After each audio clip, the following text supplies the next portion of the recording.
The tragic death of Natasha Richardson, a simple fall that turned fatal. Welcome back to Mystic America. Today, we're revisiting a story that still haunts Hollywood, the sudden and heartbreaking death of actress Natasha Richardson. It was supposed to be a carefree ski trip, but on March 16, 2009, a minor fall on a beginner slope turned into a tragedy that left behind unanswered questions, unimaginable grief, and a reminder of how fragile life can be. A day that should have been ordinary, the Mont Tremblant ski resort in Quebec, Canada, was alive with spring energy. Natasha Richardson, known for films like The Parent Trap and her Tony-winning role in Cabaret, was enjoying a quiet getaway.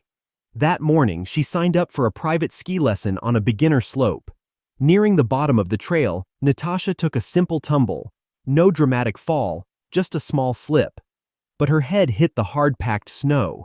She wasn't wearing a helmet. She laughed it off. She felt fine. The ski instructor, concerned, called in the ski patrol. An ambulance even arrived.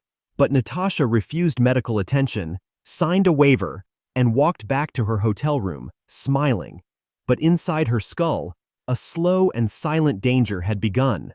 The hidden threat, talk and die syndrome. Unbeknownst to anyone, Natasha was suffering from an epidural hematoma, a brain bleed where blood pools between the skull and the brain. Often called talk and die syndrome, it's a condition where a person seems fine for hours after a head injury, until they're not. At first, Natasha joked about the fall in a phone call to her husband, actor Liam Neeson, who was filming in Toronto. But within hours, everything changed. A rapid decline. By early afternoon, Natasha complained of a severe headache. She became confused and disoriented. A second emergency call was placed. She was rushed to a small local hospital, but it was clear they couldn't handle the severity of her injury. By the time she was transferred to a trauma center in Montreal, it was too late.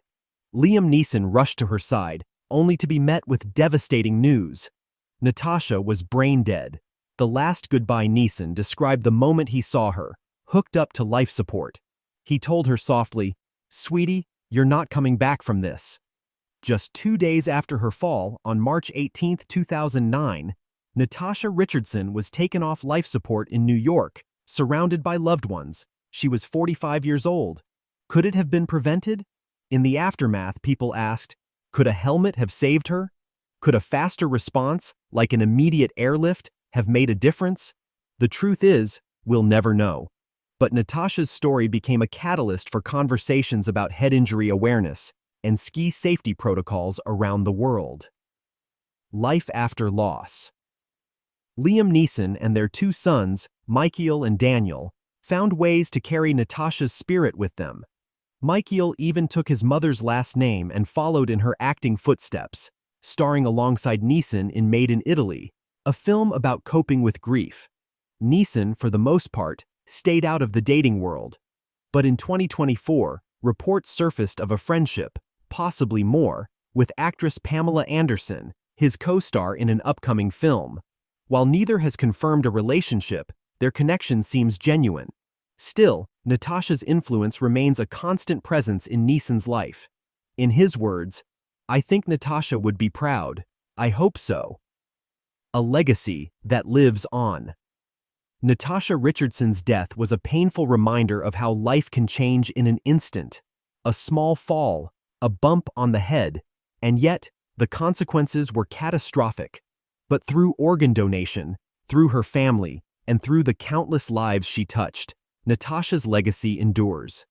If you found this story meaningful, don't forget to subscribe to Mystic America. We uncover the hidden stories that stay with us long after the headlines fade. Which celebrity tragedies would you like us to cover next? Let us know in the comments.